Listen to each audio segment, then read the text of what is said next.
So another way to solve for the velocity and acceleration of a given particle is through the graphical solution. At any given time t, the velocity is equal to the slope of x and t curve, and the acceleration is equal to the slope of the v and t curve. So we have two fundamental formulas that are significantly, or that is graphically significant. So na-introduce na to at on the first part, on which the velocity is equal to the derivative of x with respect to time, right? And acceleration is equal to the velocity or the derivative of the velocity with respect to time. So equation 1, equation 2, in which our equation 1 expresses that the velocity at any instant is equal to the slope of the x and t curve. And at the same time, the second formula expresses that acceleration is equal to the slope of the v and t curve. So, try natin drawing itong sinasabi niya. So, we have here x with respect to time. And for example, we have a plotted graph ng x and t natin. So, we will try to get the slope. So, syempre, itong graph na to, meron siyang slope. We'll try to get the slope of this graph. And this slope, diba yung slope natin is dx all over dt, in which our dx all over dt is equal to the velocity. And then for the equation number 2,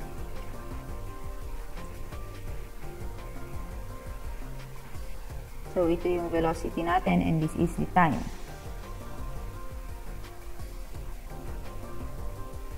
We have also here an example of the plotted graph for v all over time. Then, kukunin natin, try natin kunin yung slope nitong curve na to. So, yung slope niya is equal to dv all over dt, in which our dv all over dt is equal to the acceleration. And then, sinabi niya dito, over any given time interval from time 1 to time 2, x2 minus x1 is equal to the area of the curve. So, at any instant daw, so kukuha tayo ng at a certain time 1 and time 2. Yan.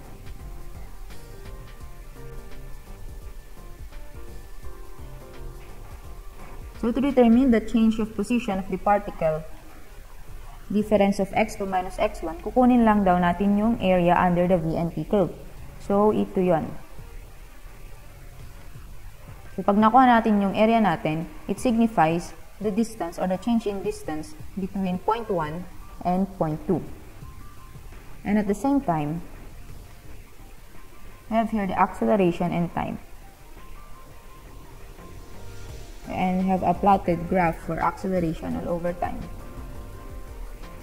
in which the area under a and t curve signifies the change of velocity. So, at any time daw, so we have also t1 here and then t2. So to determine the change of velocity of the particle, kukunin lang natin yung area at this part. Ayan. So parang ganito yung graphical solution of the rectilinear motion problems.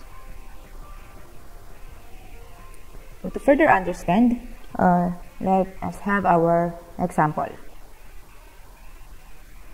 So, a subway car leaves station A. It gains speed at the rate of 4 feet per second squared for 6 seconds and then at the rate of 6 feet per second until it has reached the speed of 48 feet per second. The car maintains the same speed until it approaches station B. Brakes are then applied, giving the car a constant deceleration and bringing it to a stop in 6 seconds. The total running time from A to B is 40 seconds. Draw the AT, VT, and XT curves and determine the distance between stations A and B. First step is to plot the acceleration and time. So this would be the acceleration in feet per second squared and then time in seconds.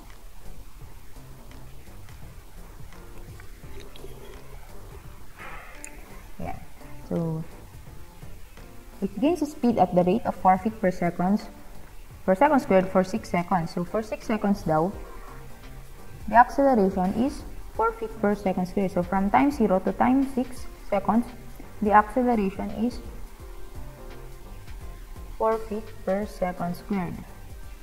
And then at the rate of 6 feet per second squared until it has reached the speed of 48 feet per second. So nag-accelerate pa daw siya at 6 feet per second squared, pero hindi niya sinabi yung time. Kung kailan niya na-maintain yung acceleration na yun. So, let us say that this is time 2. The car maintains the same speed until it approaches station B. Brakes are then applied, giving the car at a constant deceleration and bringing it to a stop in 6 seconds. The total running time from A to B is 40 seconds. So, from A to B, 40 seconds daw yung na-travel niya. So, specify na natin 40. So, by the way, this is not in scale. The constant deceleration is 6 seconds daw. 6 seconds. So, 40 minus 6 is 34. So, deceleration, meaning negative. Ayan. Positive. Negative. So, specify natin dito yung acceleration na hinahanap. Ayan. So, nag-decelerate siya. So, let us say this is acceleration. So, the car maintains the same speed. Therefore, the velocity is constant from time 2 up to time 34. Therefore, the acceleration is 0. Diba pag yung velocity natin is constant, therefore, the acceleration is 0 as discussed on the first part of this chapter. So, ayan. So, we are now ready to determine yung value ng T2 and the area. So, at time is equal to 0 seconds to time is equal to 6 seconds, or let us say 0. So, ito yung interval natin. The change in velocity is equal to the area under the A and T curve, diba? So, velocity 6 minus 0 is equal to 6 seconds multiplied by 4 feet per second squared. So, dito muna tayong part na ito mag-focus on the first rectangle here. Therefore, the velocity at 6 seconds is equal to 24 feet per second. And then, at time 6, at the 6th second up to the T2, so 6 at a certain time, and then T2.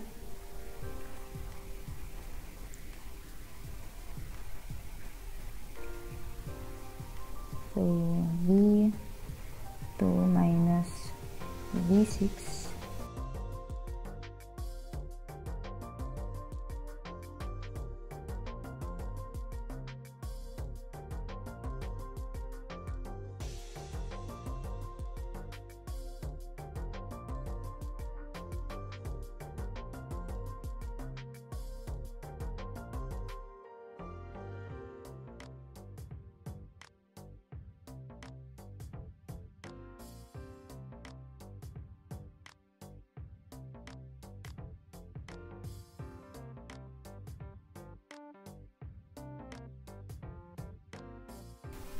Therefore, T2 is equal to 10 seconds. So, at the 6th second up to the 10th second daw, ang acceleration niya is umabot ng 6 feet per second squared. And then, since at this part, the velocity is constant, therefore, the acceleration is 0. Diba? Velocity is constant. And then, at this part, this portion na tayo. So, 34 at a certain time to 40.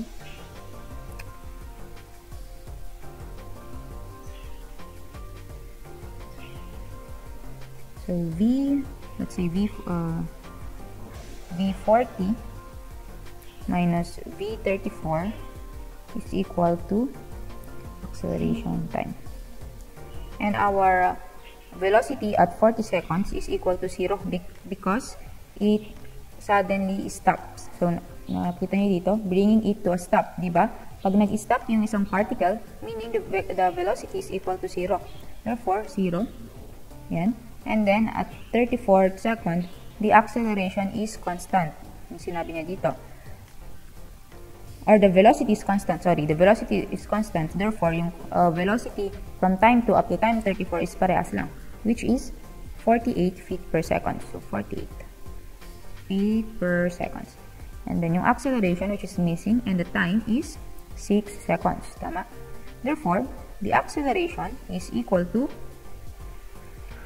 negative 8 feet per second squared. So we have now acceleration. So this is negative 8 feet per second squared. And then yung time 2 natin is 10 seconds. Yan. Meron na tayong A and T curve. Next is, i-draw natin yung V and T curve.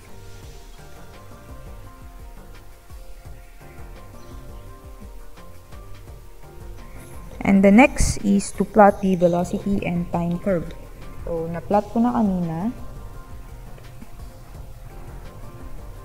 So, the earlier part of this problem kanina, we said that at 6 seconds, na-maintain niya yung 24 feet per second niya. And when it reached 10 seconds, naging 48 feet per second. By the way, this is velocity in feet per second, and then this is the time in seconds. And then, sinabi niya dito that the car maintains the same speed until it approaches the station D. So, at 48 feet per second, na-maintain niya up to the 34th second. Kaya naging, kung napapansin niyo, constant lang yung velocity niya. At time is equal to 10 seconds to 34 seconds. And then, it suddenly stopped daw. And as we discussed, pag nag-stop yung particle, yung velocity is nagiging 0. That's why at the time is equal to 40 seconds, the velocity became 0. So, ito na yung plotted graph ng velocity and time curve. And to determine the change in the distance, kukunin lang natin yung mga area at this part. So, at the interval of 0 to 6 seconds, the area would be this one.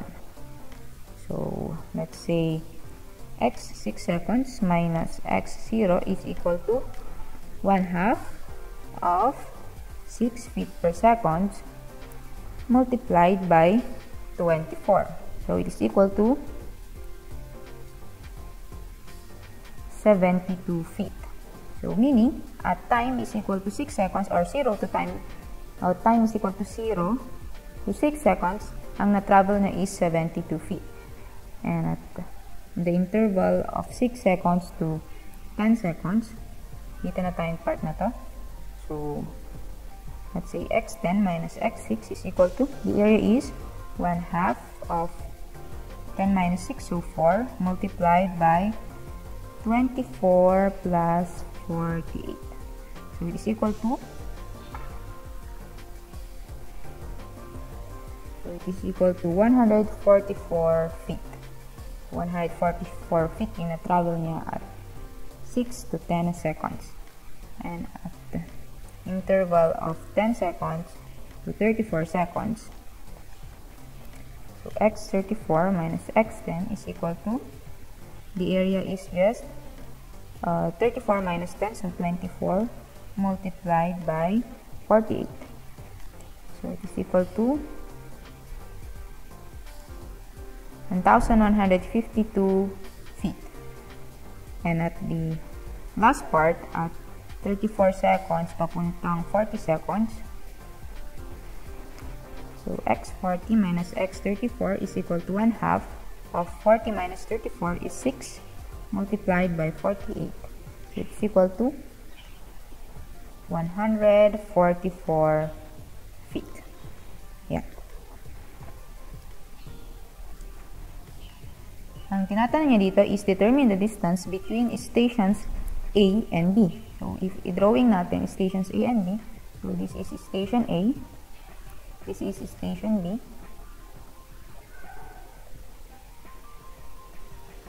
So, the total distance D na travel nung ating car. Therefore, the total distance is equal to x0 to x40. So, kung 0 to 6 natin kanina is 72, and then 6 to 10 is 144, and then 10 to 34 is 1152, and then 34 to 40 is 144 feet. Therefore, the total distance is equal to, i-add lang natin itong 4. Therefore, it is equal to 1,512 feet. So, ito yung hinihingi ng problem. So, the last part is to plot the x and t curve. So, na-plot ko na siya kanina. So, this is the v and t curve, and this would be the x and t curve. So, at time is equal to 6 seconds kanina. So, this is 72 feet. 72 feet, and at this part, 114 feet.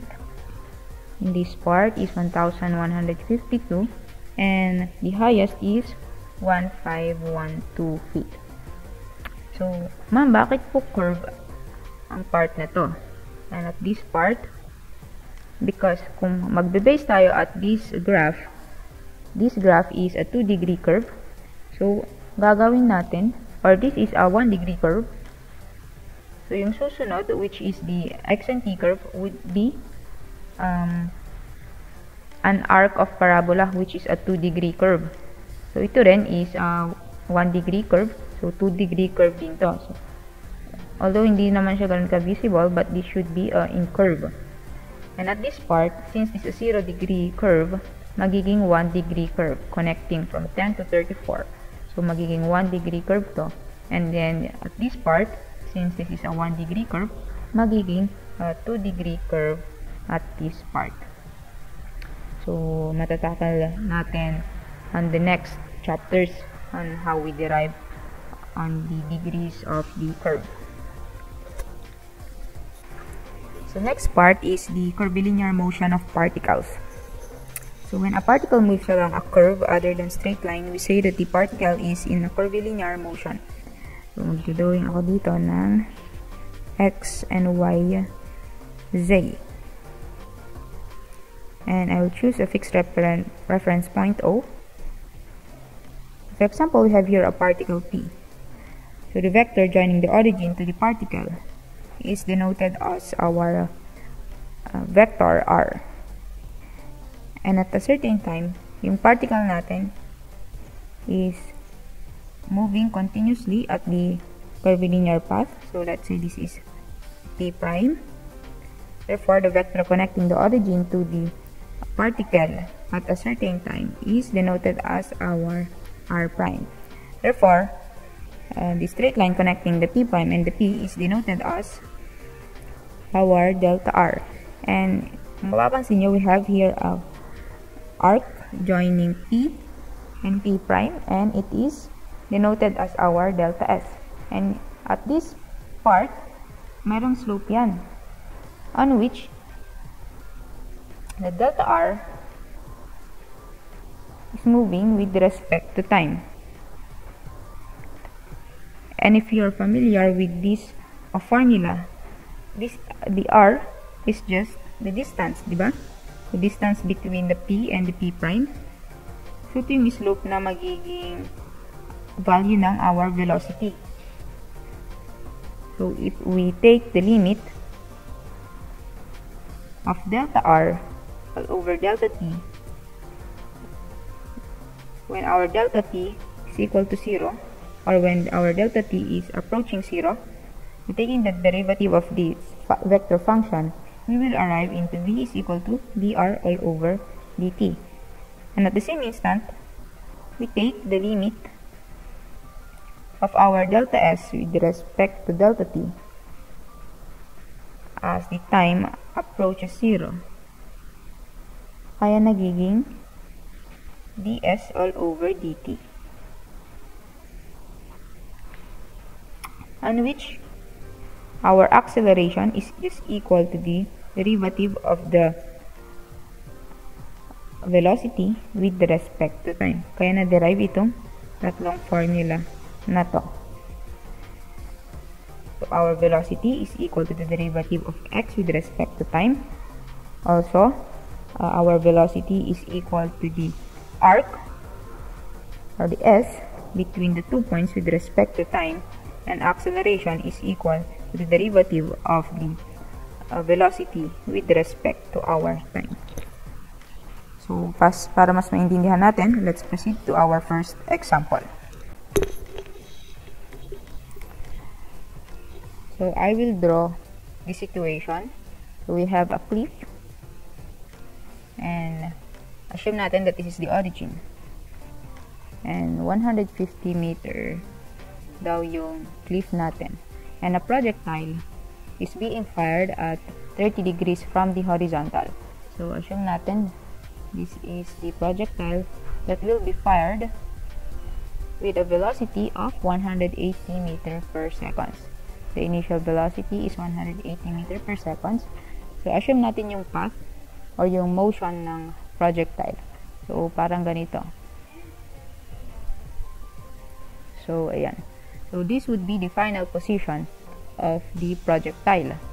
Ang hinahanap natin is the horizontal distance from the gun to the point where the projectile strikes the ground. So, let's say this is x, and the greatest elevation above the ground reached by the projectile, and then dy. So, ito yung kukunin natin.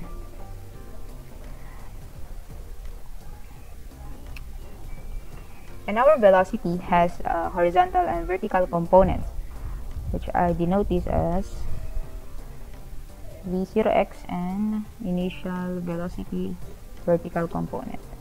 So, yan. On which the initial velocity at the horizontal component of our initial velocity, vox, is equal to 180 cosine of 30. So, it is equal to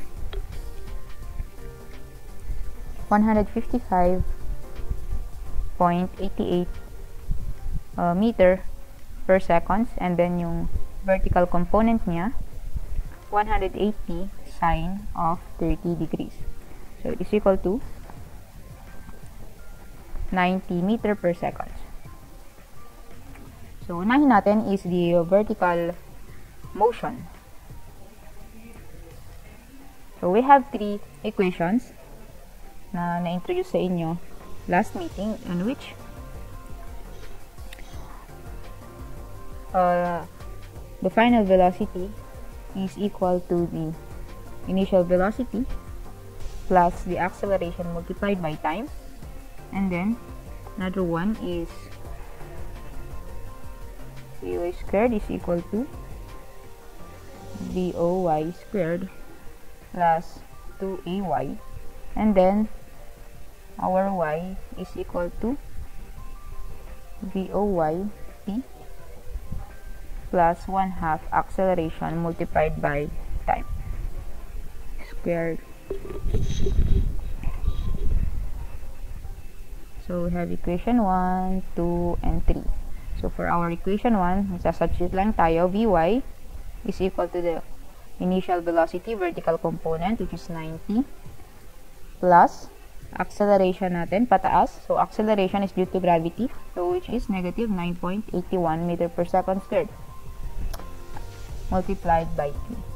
So, 90 minus 9.81 t Vy. And then for equation number 2, Vy squared, the initial vertical component ng ating velocity is 90, so squared plus 2, the acceleration due to gravity 9.81, and then y. So Vy squared is equal to 90 squared, so 8,100 minus 19.62 y. So that is our equation number 2. And then for equation number 3, y is equal to the initial vertical component of velocity, which is 90, multiplied by time plus 1/2 of negative 9.81 t squared. So for the simplification, 90t minus 4.905 t squared. And for our horizontal motion, so write lang natin dito. Horizontal motion, since the velocity is constant, we have a uniform motion. So ang gagamitin lang natin is x is equal to the initial velocity at horizontal component multiplied by time. So x is equal to 155.88 multiplied by time. So ito na yung equation 4 natin.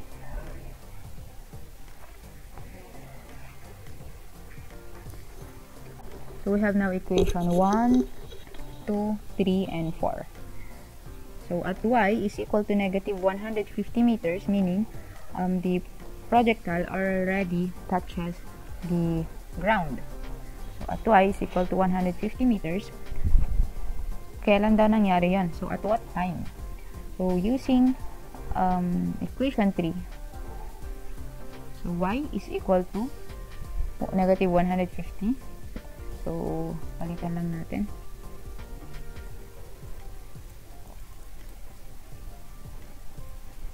So at y is equal to negative 150. So negative 150 is equal to 90 t minus 4.905 t squared.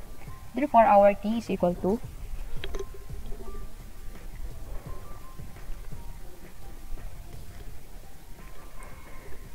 t is equal to 19.89 seconds and t negative 1.54 seconds. So neglect na natin ito. So we will consider time is equal to 19.89 seconds. So it took 19.89 seconds para makalapag yung projectile natin to the ground. So next is determine the value of x. So yung distance, horizontal distance. So x, so using equation 4. So x is equal to 155.88 multiplied by the time, which is 19.89 seconds. So it is equal to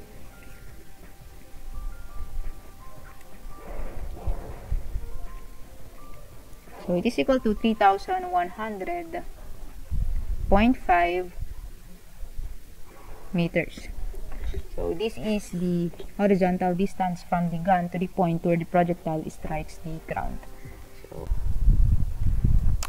So for letter B, the greatest elevation above the ground reached by the projectile. So I will be using equation number 2.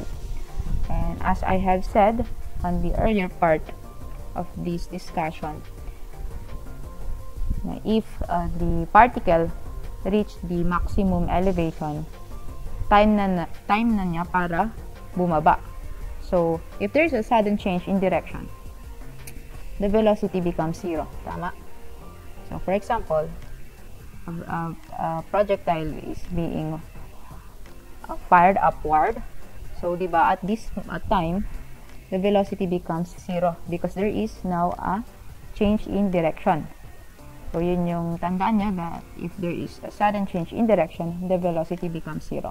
So for equation 2, equate lang natin yung final velocity into 0. So magiging 0 squared is equal to 8,100 minus 19.62 y. Therefore, the greatest elevation that the projectile can reach is equal to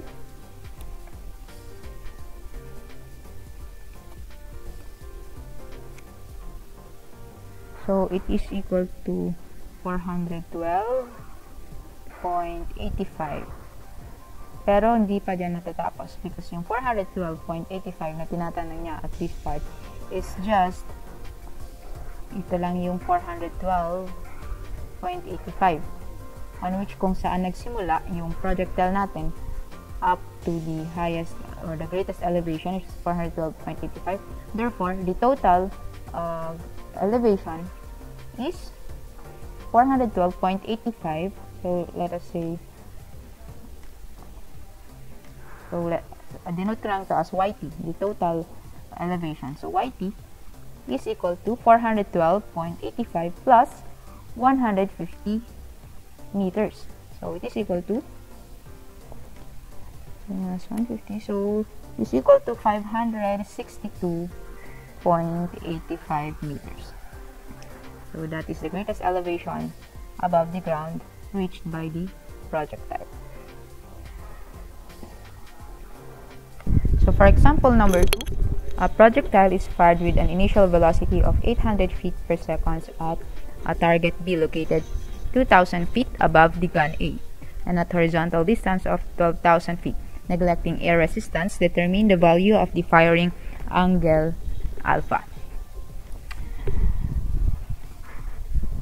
So, initial velocity is equal to 800 feet per second. So, kukunin natin ulit yung vertical component ng initial velocity natin. So, VOY and then the horizontal component, VOX. So, VOX is equal to 800 cosine of alpha. And then, VOY is equal to 800 sine of alpha. So, for the horizontal component, or horizontal motion, I should say, for horizontal motion, our x is equal to the horizontal component of the initial velocity, VOX, multiplied by time. Tama? So, x is equal to, VOX natin is 800 cosine alpha multiplied by the time, in which our x is equal to 12,000 feet. So, 12,000 feet is equal to 800 cosine of alpha multiplied by t. So, our t is equal to, so simplifying this one, so our t is equal to 12,000 divided by 800 cosine of alpha. So, magiging 15 all over cosine of alpha. And then for vertical motion,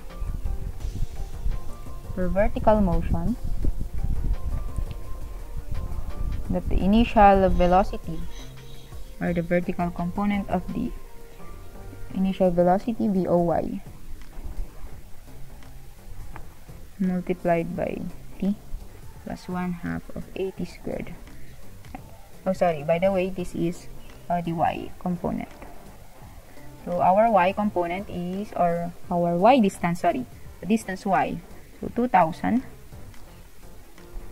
is equal to, VOY natin is 800 sine of alpha multiplied by t plus 1/2.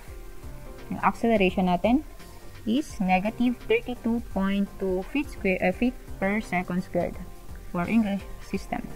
And then multiplied by t squared. And we know that our t is equal to 15 all over cosine alpha. So, substitute lang natin.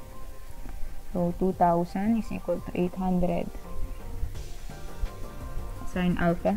T natin is 15 divided by cosine alpha plus 1/2 of negative 32.2 t squared. So, 15 all over cosine alpha squared. So, simplifying it further. So, 2,000 is equal to 800 multiplied by 15 is 12,000. Tama, 12,000. Sine divided by cosine is tangent alpha. Plus, or should I say negative? So, negative 32.2 divided by 2 multiplied by 15 squared is equal to negative, so this should be negative,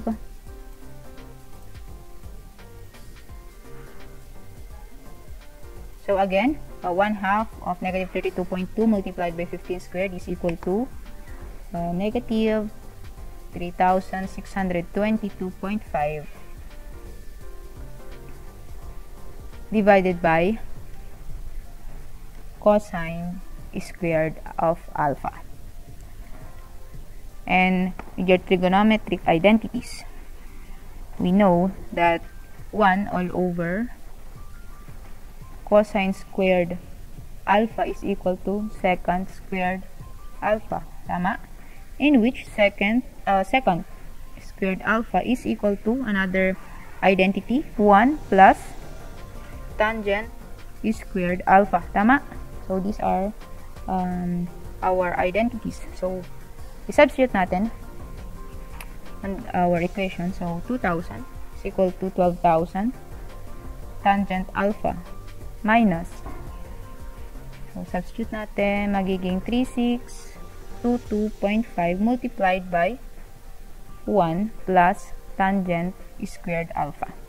So, 2,000 is equal to 12,000 tangent alpha minus 3622.5 minus 3622.5 tangent squared of alpha. So, simplify na natin. So, magiging 3622.5 tangent squared alpha minus 12,000 tangent of alpha plus 5622.5 is equal to 0. Therefore, our tangent alpha 1 is equal to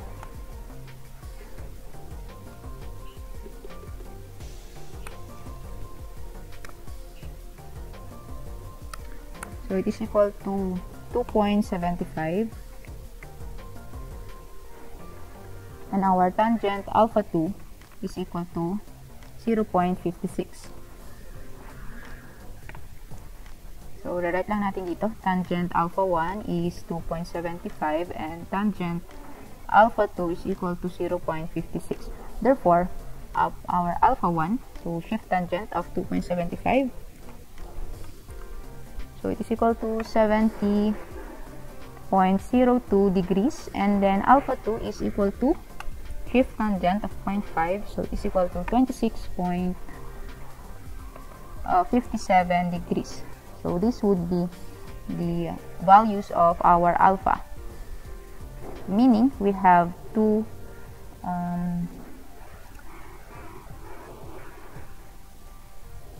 possible projectile. So for 70.02, so pwedeng maging ganito siya. Ayan, so may ganyan yung motion niya, on which it is equal to 70.02 degrees. And then the other assumption is, yeah, so can be 26.57 degrees. So parehas, kahit magkaiba yung firing angle nila, same pa rin yung distance or the horizontal distance and the vertical distance at target B. So there will be two possible answers. So ito yung hinihingi ng problem, itong dalawang pa.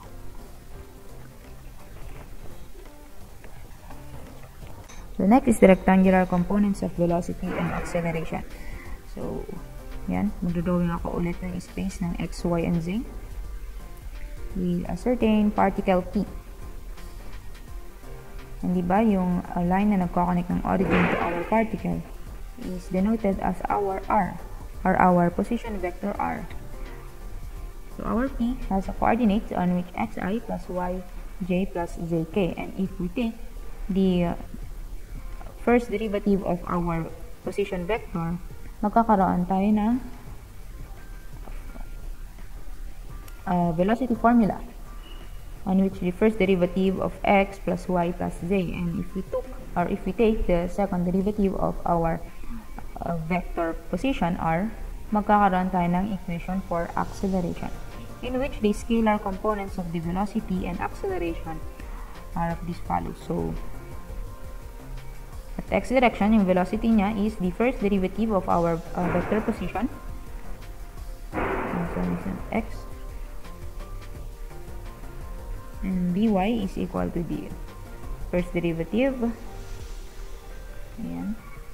So these are just the scalar components of the velocity and acceleration. So for acceleration naman, it is the second derivative.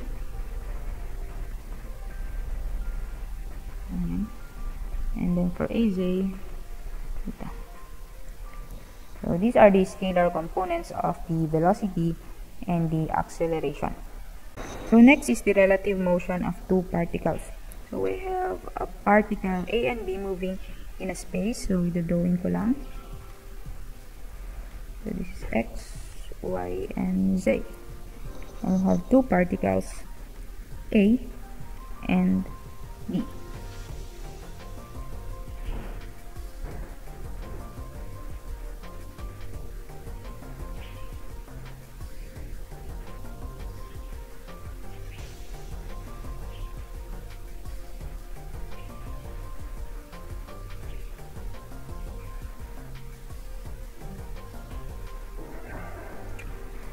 So the vector connecting the origin to our point A is denoted as our vector A, position vector A.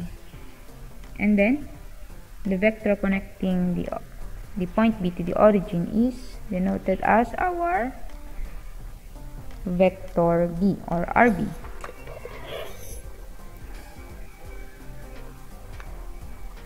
So we denote the line connecting the particle A to particle B as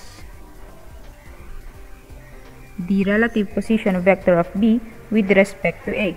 Therefore, so parang yung diniscuss lang natin nung una, in which the vector or the position vector of B is equal to the position vector of A plus the relative position of vector B with respect to A.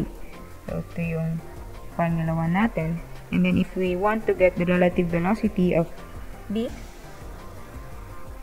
so, velocity of B is equal to the velocity of A plus the relative velocity of B with respect to A. And then, same true with the acceleration. Acceleration of B is equal to the acceleration of A plus the relative acceleration of B with respect to A. So, ito yung mga formula na magagamit natin for the relative motion of two particles.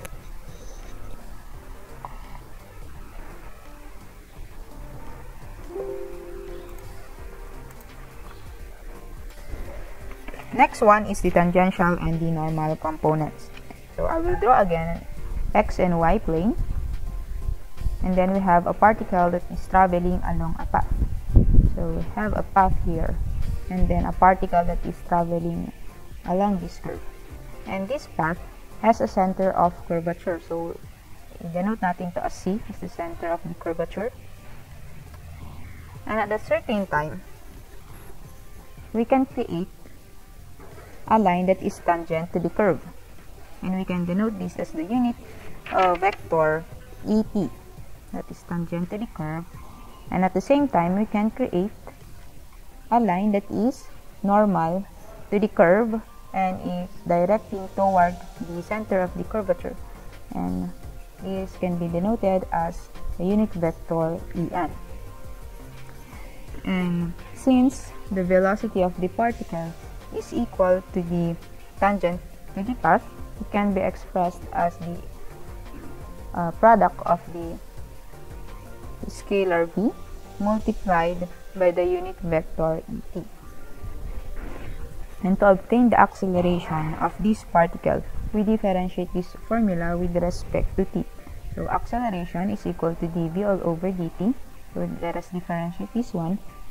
Kaya magiging dv all over dt multiplied by et plus v derivative of et with respect to time. And we know that at the first part of this chapter, we have the derivative of the arc length with respect to time is also equal to velocity. And then at a certain time, kung gagalaw yung particle natin at the curvilinear path, magkakaroon ngayon ng p prime.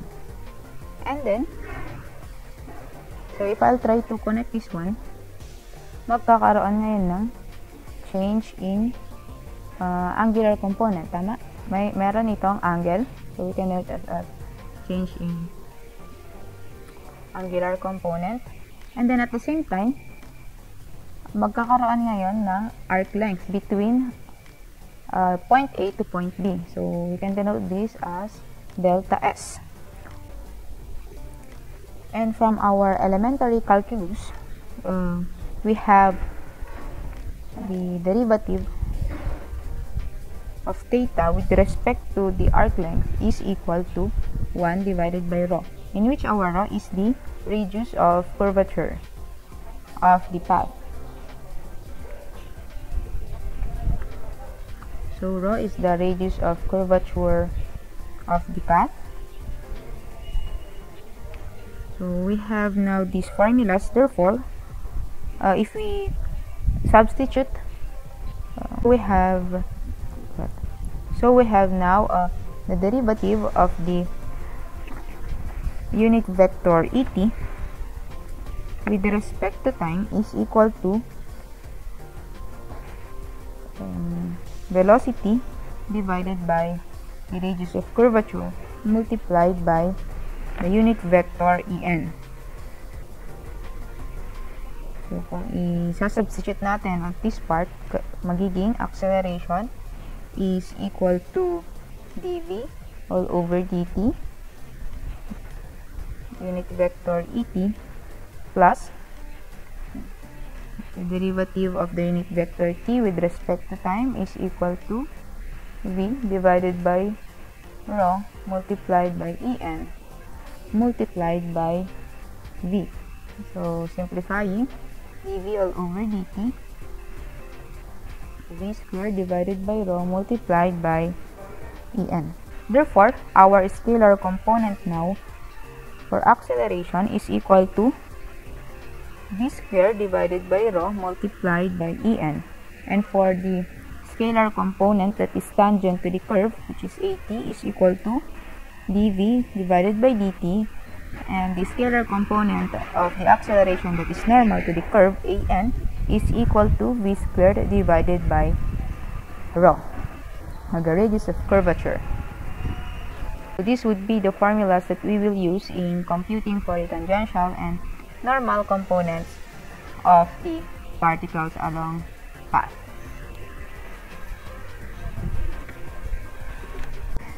For the tangential and normal components, a motorist is traveling on a curved section of highway of radius 2,500 feet at a speed of 60 miles per hour, and the motorist suddenly applies the brakes, causing the automobile to slow down at a constant rate. Knowing that after 8 seconds, the speed has been reduced to 45 miles per hour, determine the acceleration of the automobile immediately after the brakes have been applied. So, drawing lang natin yung situation. So, we have here a curved section of a highway. So, assume this is a curved section of a highway. And it has a radius of curvature of 2,500 feet. And an automobile is traveling at this direction. So, yung speed niya is 60 miles per hour. And within 8 seconds, nag-reduce into 45 miles per hour. So, yung 60 miles per hour, let us convert it in feet per seconds for uniformity. So, in 1 mile, there is 5,280 feet. And in 1 hour, there is 3,600 seconds. So, this is equal to 88 feet per second.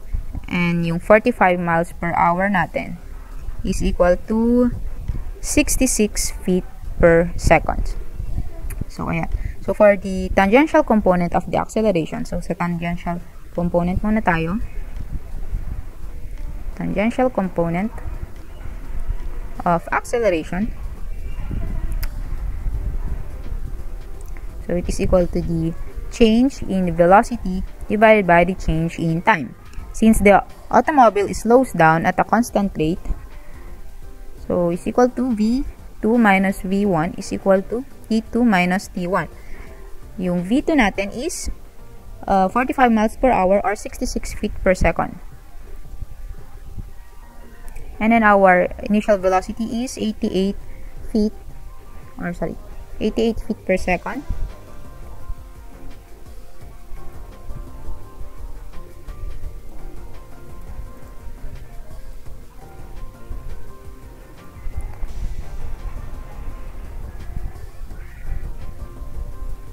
So, 88 feet per seconds divided by yung change in time natin. So, yung pag-change ng 88 feet per seconds into 66 feet per second has an interval of 8 seconds. So, 8 seconds. Therefore, our tangential component of acceleration is equal to negative 2.75 feet per second square. Meaning, yung negative sign dito, it just signifies that the automobile slows down. And then for the normal component of the acceleration, normal component of acceleration, so an yon, it is equal to the v squared divided by the radius of curvature.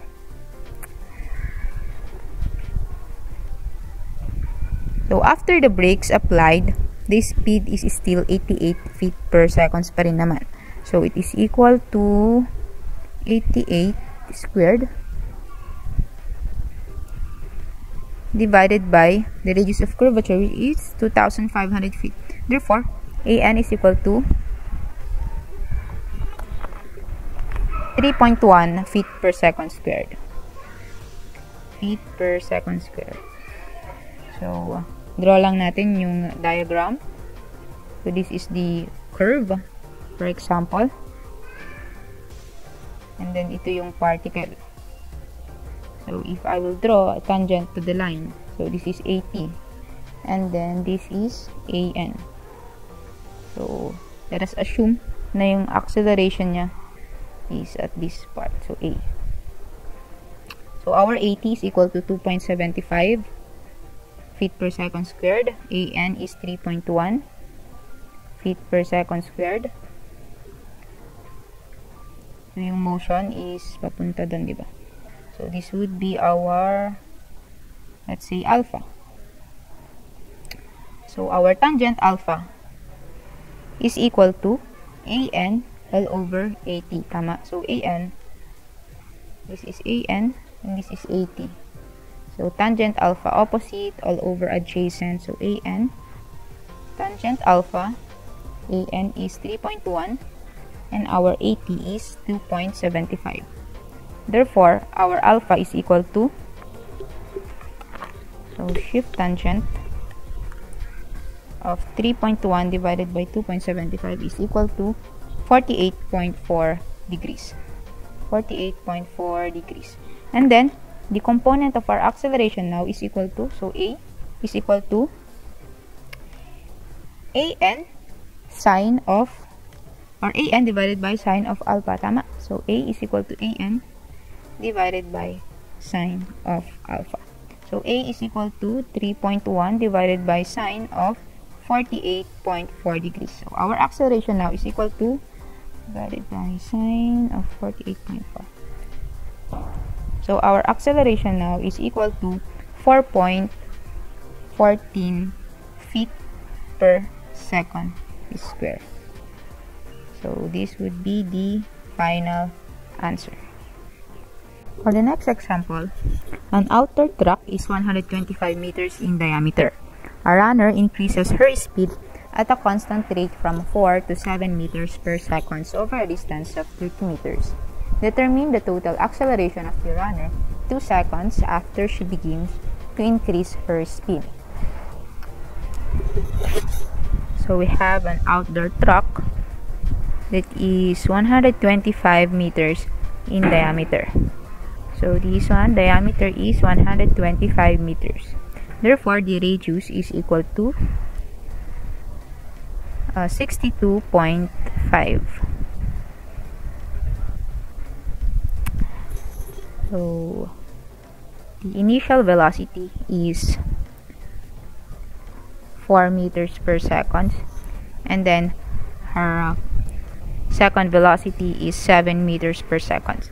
So, a runner has a speed of 4 meters per second and then nag-change into 7 meters per second. So for the tangential component, we have, so the tangential component muna tayo. We have our formula that the final velocity squared is equal to the initial velocity squared plus 2ax, tama. And then, try nating i-incorporate to into this curve. So, magiging, let's say, vf squared is equal to vo squared plus 2 acceleration t. And ang x na natin is this part. So, ito yung x natin. Sorry, this x. And x, itong x na to, pag curvilinear yung pinag-uusapan, it is the length of the arc, which is denoted as s, tama? Or delta s. So, delta s. Or the change of the distance from point 1 to point 2. So, delta s are the arc length since curve yung path natin. So, the final velocity is 7 squared or 7 meter per second squared. The initial velocity is 4 squared plus 280. The arc length is 30 meters. So, yun yung tinakbo ng runner. So, 30 meters. Therefore, the tangential component of the acceleration is equal to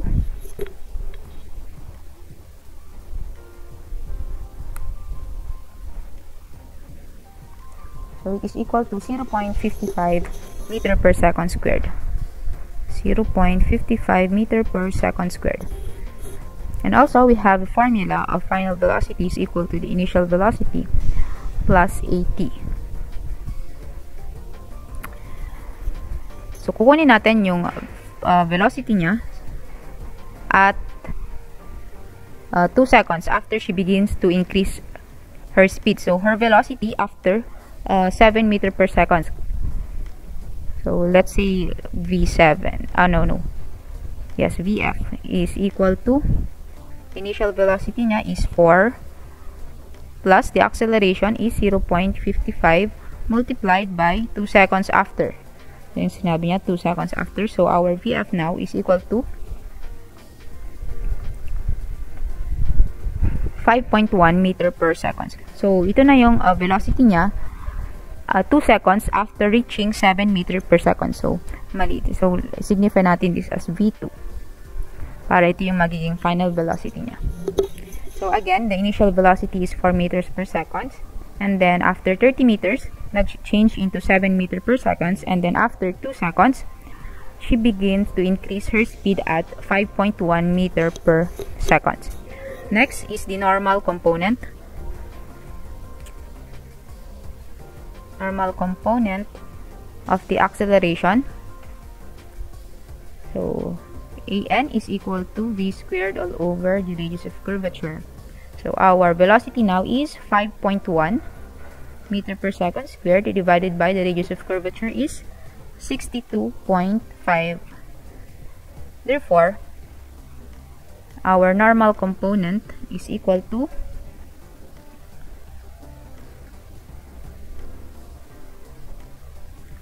it is equal to 0.42 meters per second. So, 0.42 meter per second squared. So, we will determine the total acceleration. So, therefore, our acceleration is equal to AT squared plus AN squared.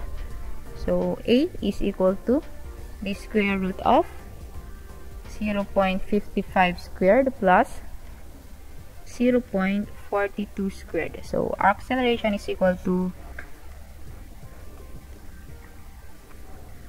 0.69 meter per second squared. So, ito na yung acceleration niya.